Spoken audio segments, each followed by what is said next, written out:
It was a show that went out 3 nights a week, live. Wogan, you're on. With a live audience. And everyone who is anyone dropping in.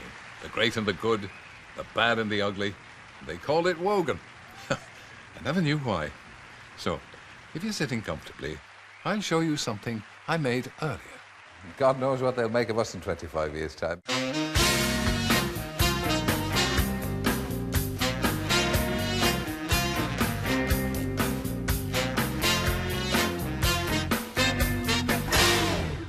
Welcome. Now, today we're hoping to put a smile on your crusty old features with some big names from the world of comedy who dropped by over the years and tickled our funny bones. They include Cleese, Joan Rivers, Ronnie Barker, Rik Mayall, and Bob Hope. We're starting with 2 men who found huge success as a great comic duo, and then even greater success branching off on their own. And here they are, back in the days when they seemed to be joined at the hip. Stephen Fry and Hugh Laurie. Could you give us a picture of your working day? How does your day? Not a photograph, no, just a sort of mental thing. I mean, basically, how do 2 people write together? It's an endless question. That's what he's asking. Does one? Oh yes, that's right. Does one person hold the pencil and the other person write, as it were? Who writes the music? Does one person pace up and down? All that kind of thing. Well, we have this thing sitting in front of different desks. And very important. Different desks. And essentially what happens is, you know, I'll write something and get fed up with it and give it to Hugh, and he'll give me what he's doing. We swap work, essentially. Are you sensitive to criticism from each other? Do you boldly criticise each other? Because you are chums. We are chums, but we don't boldly criticise each other. We basically say exactly the same thing, whether we think it's great or it's terrible. We say, that's great. Yeah. But you can say, that's great, or you can say, that's great. And there's a very big difference between the two. And you're sensitive to that. Absolutely. Yeah. We criticise ourselves very... I mean, no, I will write something and say to Hugh, this is completely awful, it's terrible, it's the worst thing that's ever been written, but perhaps you can do something with it. And he'll say, no, it's brilliant, it's not nearly as bad as this. And he'll give me what he's written. And I'll say, no, yours is brilliant, mine is awful. And it goes on like that. It's feeble, really. Awful, yes, it is. Yeah. Do you ever find yourselves, now that you've worked together for so long, do you find yourselves writing the same lines, doing the same stuff? Independent of each other?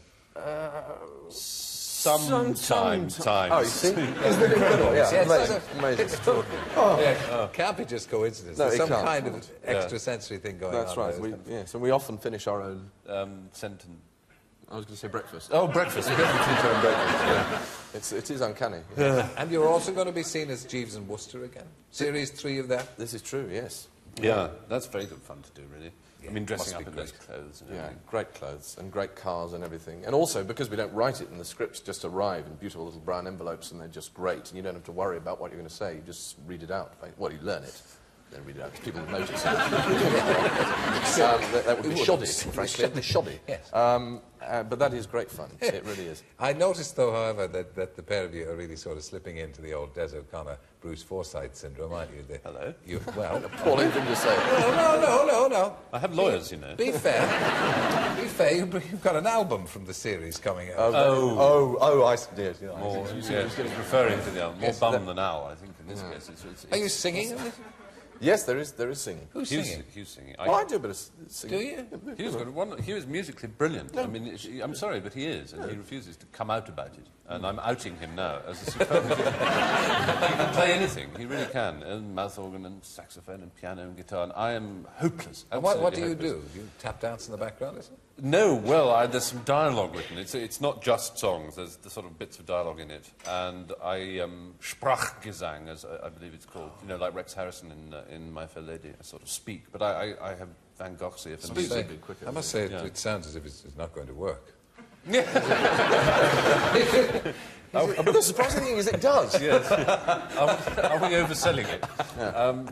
No, but some cracking. But they've also taken across the period. I mean, the actual sort of 20s and 30s dance tunes of the day were just fabulous stuff, you know. And the arrangements that they got for them, you know, your foot is tapping.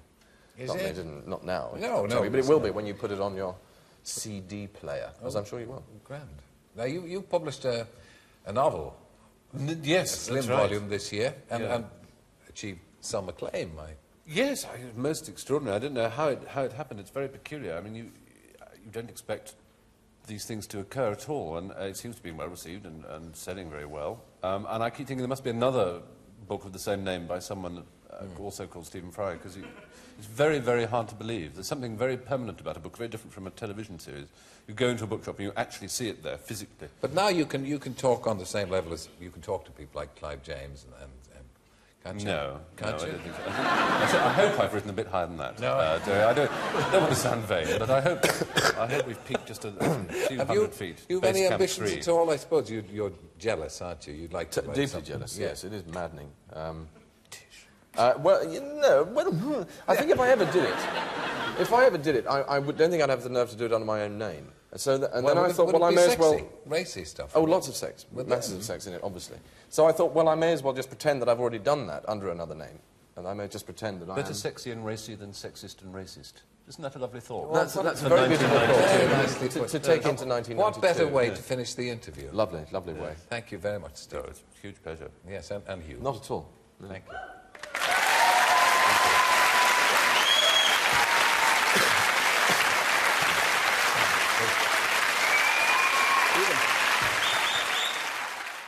Now, half of one of television's funniest ever double acts. Only half. I don't want you to peak too soon. But I'm sure there'll be no complaints, because it's the bigger Ronnie. Appearing without his little chum, but I asked about him anyway. What about this Corbett person that you work with? How do you No, he's a man, he's a man. Is he? Man, yes. How do you get on with him? Eh? How do you get on with him? Just throw my leg over. Let's have the truth. Well, I take him out in the morning, fit him up, and work through the day, put him back in the box. Nice as fun. No, we get on we have a lovely time. We have a lovely time. We're rehearsing, as I say, very hard. We've been rehearsing all today with those lovely ladies and 12 more. And we're working hard. Do you and fight we over love scripts? it. Do you have No. disagreements? We have exactly the same sense of humour. Exactly. We don't even have to ask each other whether a line is funny. Well, you do. You say, so what should we cut here? That line, yes, that's out. Yeah, and that's out. That's good. Yes, that's fine. And then we'll cut down to here. We are identical. It is amazing. I mean, it's a very fortuitous meeting. It was a very fortuitous meeting with dear old David Frost all those years ago. Is a danger when you're working that because you're writing your own stuff and virtually producing it as well, that you can become self-indulgent? Yes, there is a great danger. And I think you have to fight it when you can. Obviously, bits slip through.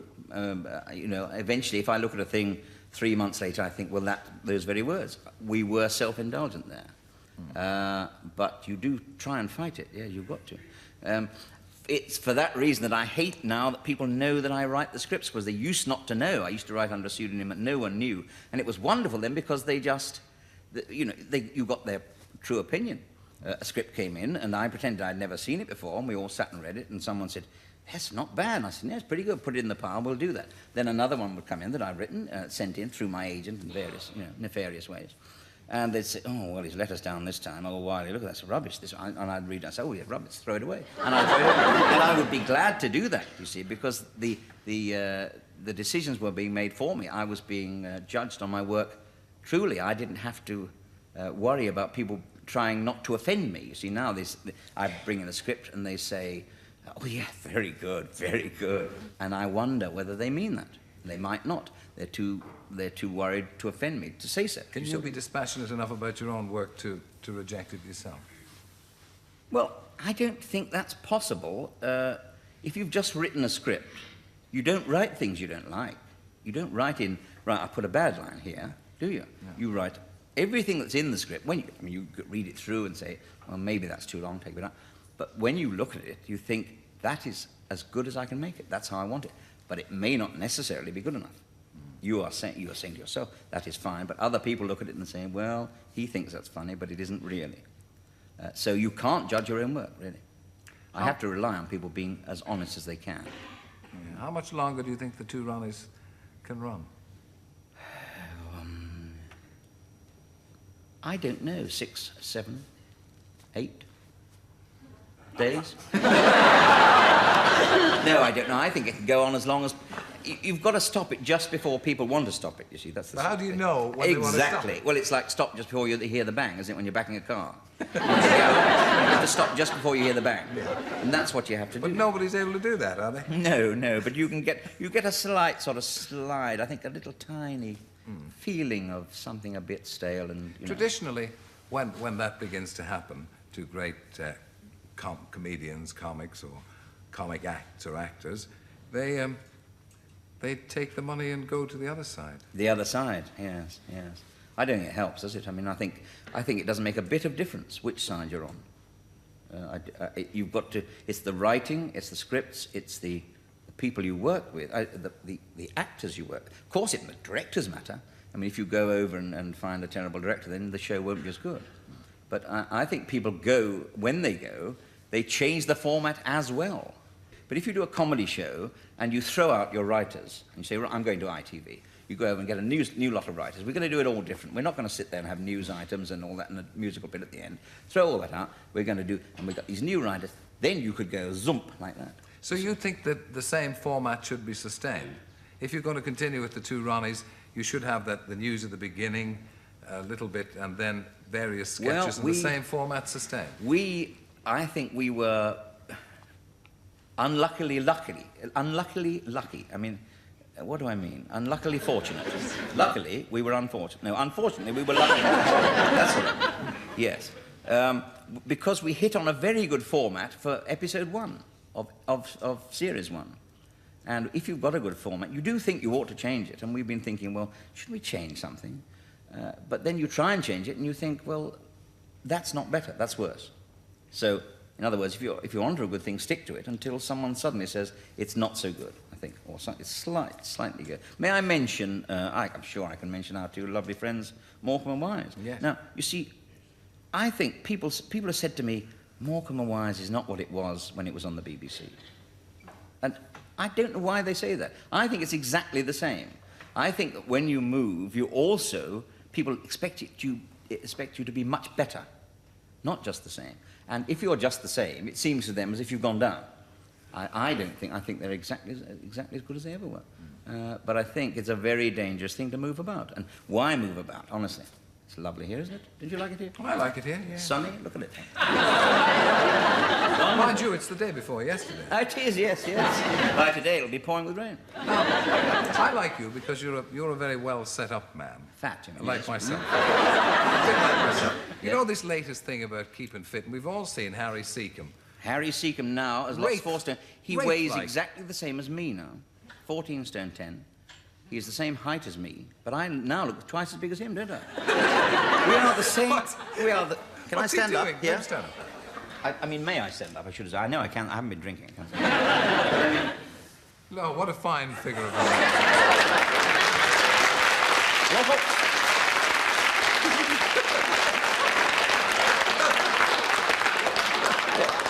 But you see, I look twice as big as Harry. Hello, folks. That's Eric Morgan's here. Do you think if you did lose weight... Oh, my feet, eh? Yeah. Put them up here. Do you think Oh, yeah. if you did lose weight, Yes. that you'd lose some of your charm and popularity? Well, I wouldn't lose any of my charm. I might lose a little popularity, I suppose, yes. What kind of knots have you got in these? Sir John knots, they are. Yes, right. Whatever happened to him? Oh, you're looking for holes in my socks? Well, I was letting him tie them together. I thought he was going to tie the two together. See, I was playing feed. Ah, the old pixie. Yes. Are you a funny man at home? No, I never go home, no.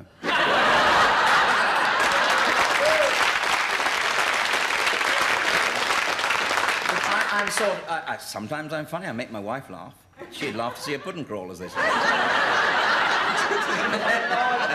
Well, that's the essence of a happy marriage, as long as you can make your wife Oh, laugh. yes. Well, I made her laugh the first night.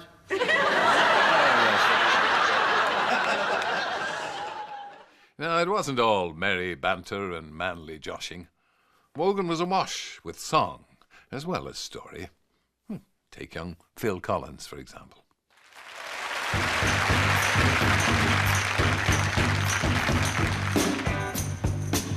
Well, I need love, to ease my mind. And I need to find time, someone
Now, an old appearance from a young one in his prime. The late Rik Mayall, no less, who back then was at the forefront of a new wave of humour they called alternative comedy. And they didn't mean it as an alternative to laughter.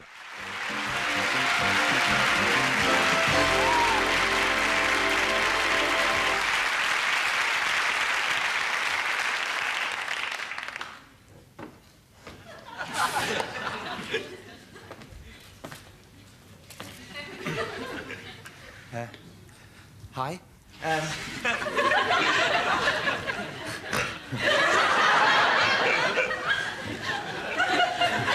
Hi. My name's Rik.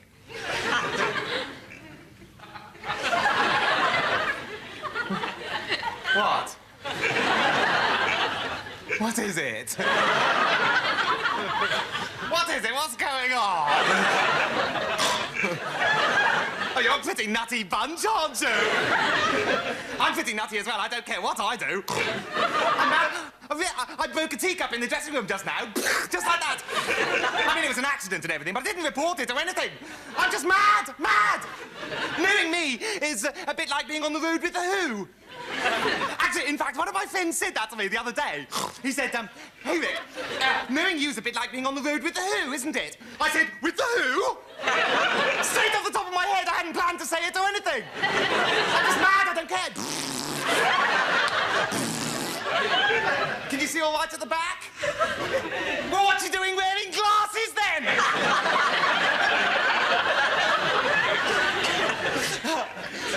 Why did the monkey fall out of the tree? Because it was dead! No, we're all potty. I'm potty, and all my friends are potty as well. In fact, the other night, right, we were all in the pub together, and, well, actually, I was in a different pub because they told me the wrong pub to go to as a joke. That's true. But I found out where they were because I went to Timmy's house and paid his mother to tell me where they were. And I went along, and as soon as I got in there, they all said, oh, God, it's Rik. We're all going to a party and you're not invited, and they all ran away. Just like that, and I chased after them, and they jumped onto a bus, and I couldn't quite catch up, and I was running alongside the bus, and they were throwing cans of lager at my head, and swearing and everything, and telling me that nobody liked me. It was brilliant. And then I chased them for about 5 miles, and we got to the house where the party was, and it was my house! And they said, you're still not invited, and they went in and they smashed it all to pieces! And I had to pay! It was brilliant! We do loads of jokes like that all the time. Anyway, I wasn't going to do this, but seeing as you're all such fascists, as a special treat, I'm going to bring down the state tonight. And that's why I've written a poem. Pretty heavy poem, actually. And,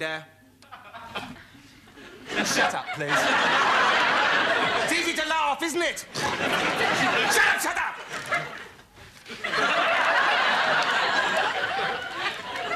It's an angry poem I've written, and it's called Thatcher, and I'm working on it at the moment. Thatcher! That's about as far as I've got with it at the moment.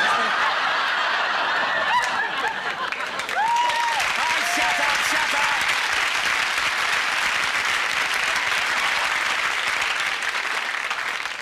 Lastly tonight, I'd like to recite the whole of my last novel, which is called Cliff Richard, 1,000 Glorious Years.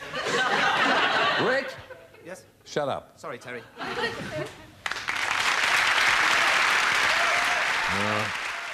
If only they were all so obedient. I don't think he meant it anyway. That'd never work on John Cleese. He's taller than me, for one thing. He's taller than anybody. Here we find this comedy giant holding forth on British humour. A subject he knows, well, a fair bit about. Yes, I reckon that we're taught very early on that it's extremely important to feel embarrassed most of the time, and then to hide that embarrassment. And when I was young, I used to have enormous fun sort of exploiting that on tube trains, because I used to do terrible things. I used to just...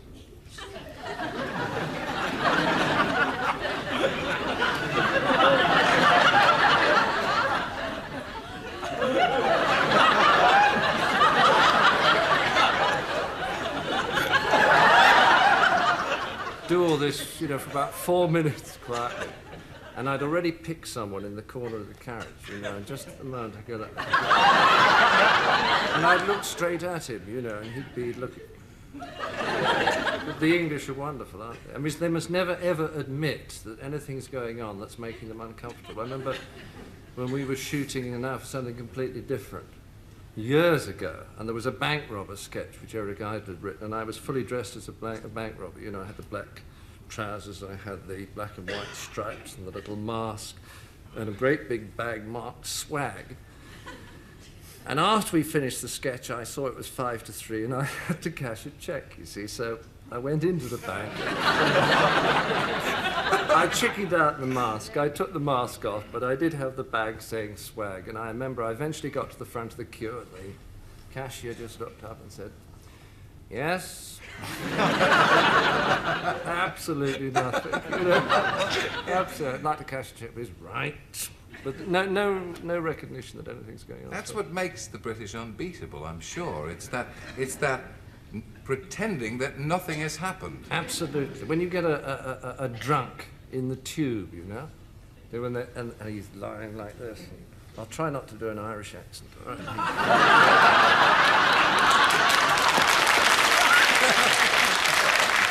He's doing all that and cursing and saying terrible things, and everybody's sitting there reading the frozen pea advertisements, memorizing them by heart. And just not showing by the merest flicker. But that's what you parody, or that's what you have traditionally parodied. Are you a great observer, then, of human nature, or an observer of people in the street? Do you put it in your memory and use it later, or is it spontaneous? I'd love to say yes. I think I'm better. I mean, I reckon I always really worked in stereotypes, and I think in Python we always worked in stereotypes, but I think my observation's getting a little bit better now. Yes, I think so. When you get a character that you decide to parody, do you have somebody in your mind that you've seen on the tube?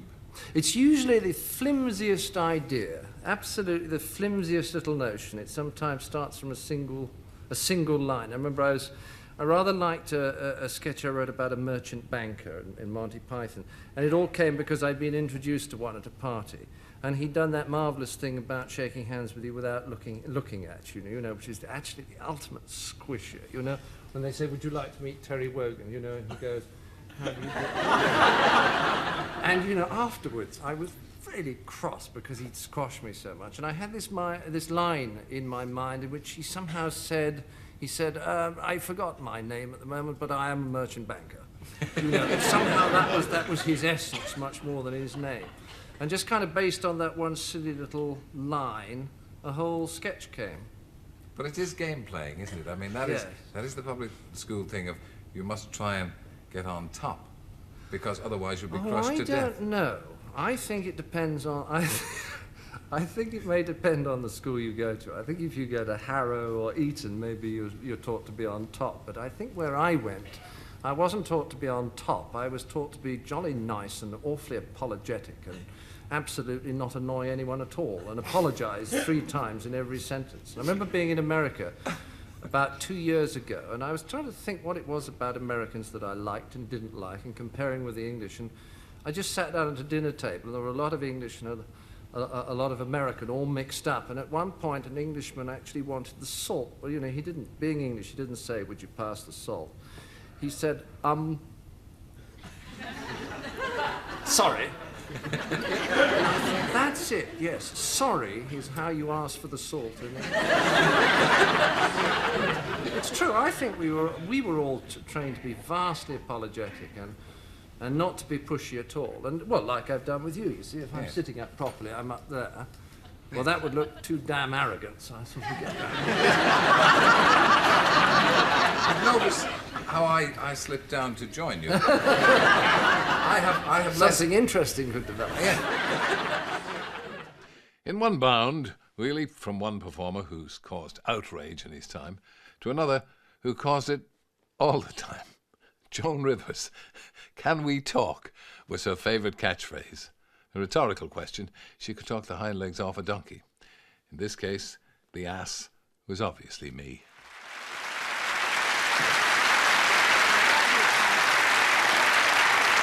Have you any idea why you've been a star for for a couple of years in the Watch States? that. A mega star, a very big star.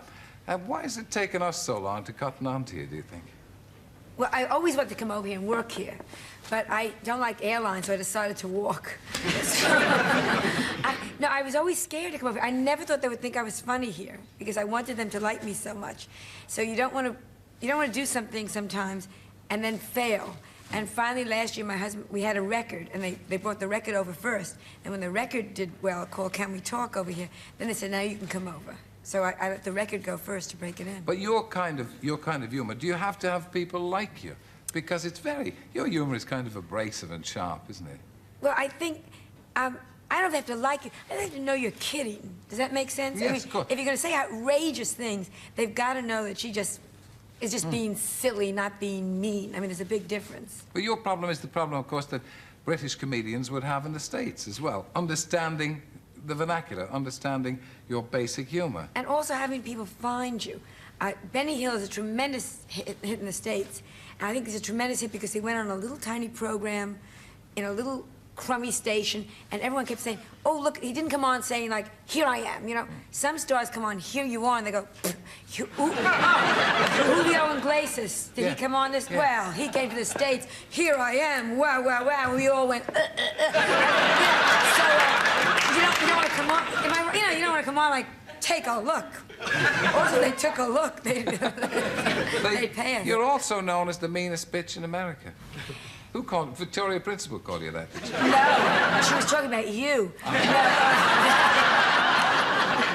No, my husband called me that. No, I just talk about things. I call the shots as I see them. You know, I say things that you say in private. Does that make sense? That I say things in public that other people will see something and say it to a friend on the telephone. Yeah. But doesn't that make you very unpopular? No, because it's the truth. And also, I'm not hanging out with these people, right? But you must meet them occasionally in a social context in Hollywood. You must meet sometimes the people who have been nasty about like Elizabeth... Liz Taylor. What did I say about Elizabeth Taylor that wasn't true? I said she's fat. Is Elizabeth Taylor thin? Is she here? Look for a woman in Orson Welles' designer jeans. And the woman is fat. She's fat. The woman is fat. So I called her up, as a matter of fact, and I said, you know, if I'm upsetting you, let me know. She was eating lunch, so what she said was, Have you ever met her? Yes, she's fat. What does she say to you? She doesn't talk. Her mouth is always full. She goes, What about Bo Derek? I mean, that poor innocent. Did you ever meet Bo Derek? Never. Did you ever talk to Bo Derek? Never. Give me a call. She's the most beautiful woman, but she's not the brightest. She has trouble with concepts, as most beautiful women do, because beautiful women are usually dumb. I really believe this. The more beautiful a woman is, because God divides.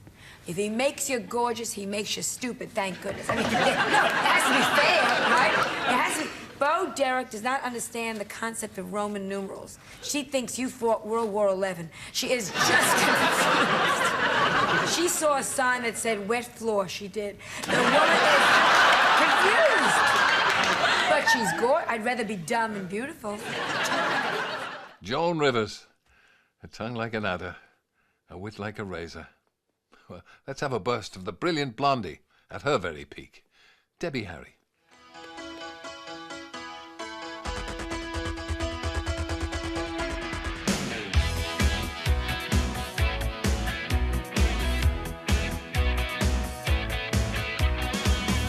I wanna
Now, I can go no further in this pantheon of wit without including that wizard of the one-liner, Bob Monkhouse. We did many a game show together, from the Golden Shot to Celebrity Squares. But then, he was king of the game show. One of the problems, if you'll allow me to speak about it, of Family Fortunes, which is a great game, is that you do require 5 intelligent members of a family. How many families do you know?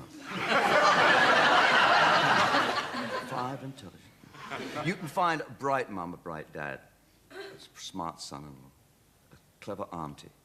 You're going to have loony Uncle Ernie digging at the end of the line. The one who said, don't ask him anything. You know, what's the capital of Germany? G. Oh, God. We had a family, listen, we had some great families on that show, but sometimes they arrived in refrigerated trucks and they came, ooh, dum, dum, dum, they came off. We had a family, and I mean no offense whatsoever by this is fact. No ethnic or racial offense. We had an Irish family on who... Now look, it's St. Patrick's Day. Yes, it is. So therefore, in the name of St. Patrick, and by all that's holy, this is the truth. We had a family from Northern Ireland called Thick. It was the family name, T-H-I-C-K-E. So we said to them, please, it's too cheap a joke. You're nice people, you've applied to get on the show, please. The son-in-law's name is Wilson, we call them the Wilson family. And they came from Newton Ards, I think. And there was a woman in the group, and she was, I mean, really unbelievable. And every now and then you would get these people who talked straight out of left field. We had a question. We asked 100 people, name something pink. What do you think? 100 people said, name something pink. Is it my cardigan?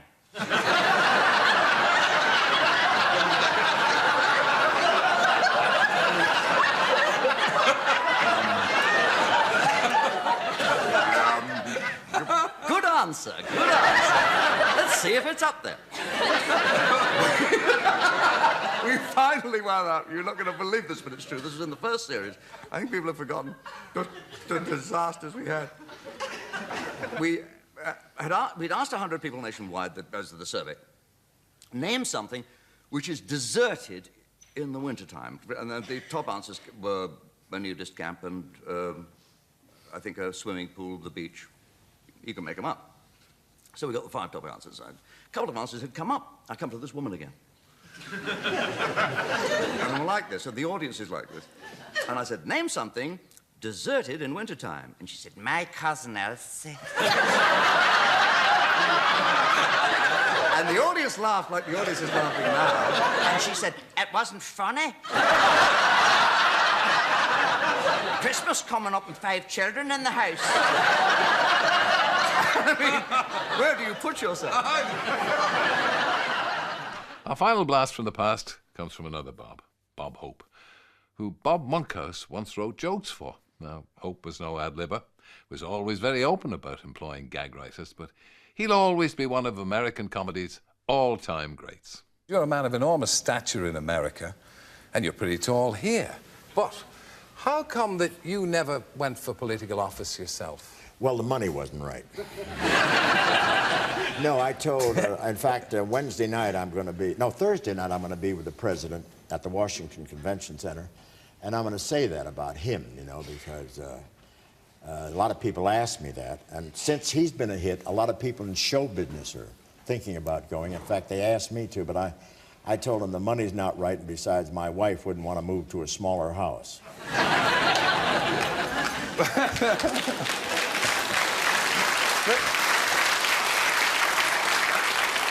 Show business is the aristocracy in America, isn't it? That's the showbiz people are the aristocracy there. Well, I think Reagan would like to be royalty. In fact, I know he's hoping for a promotion, but they are. Especially, he's done a lot for us, and a lot of people are thinking of running for that office. You know, like Charlton Heston. Charlton Heston? Well, he played Moses. You know, he led the people out of Egypt. So Reagan will probably make him director of transportation. I think.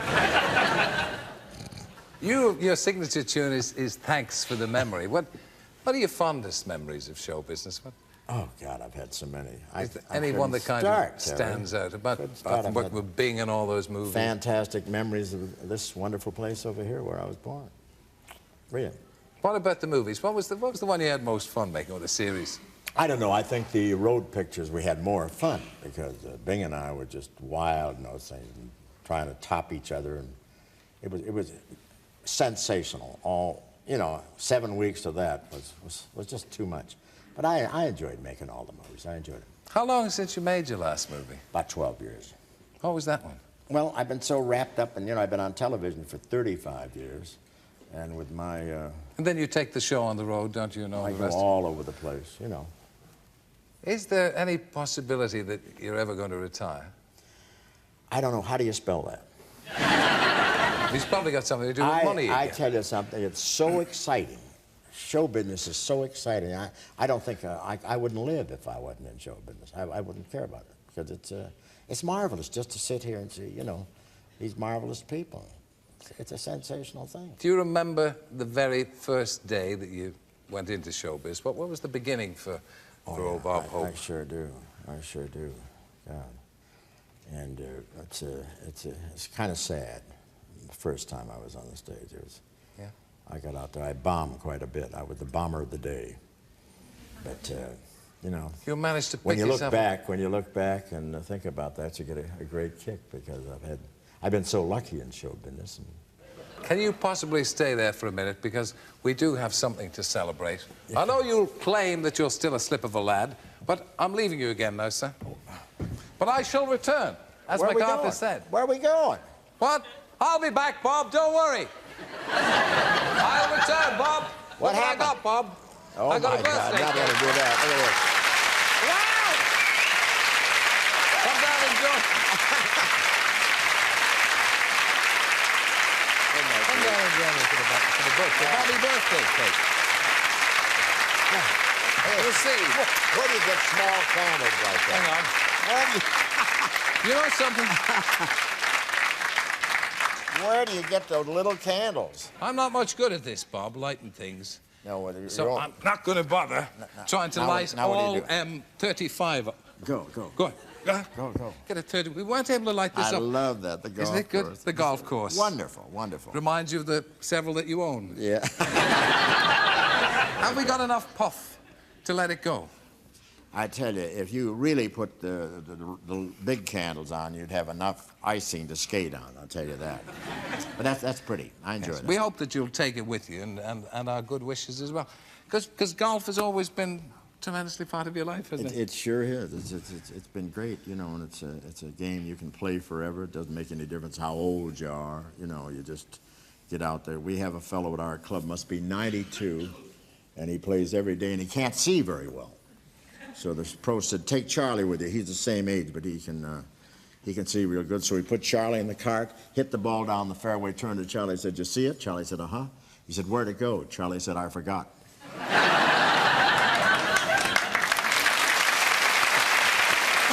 What a piece of my ass. So, once again, the old clock on the wall has beaten us. I hope you've enjoyed looking back as much as I have. Join me for more next time.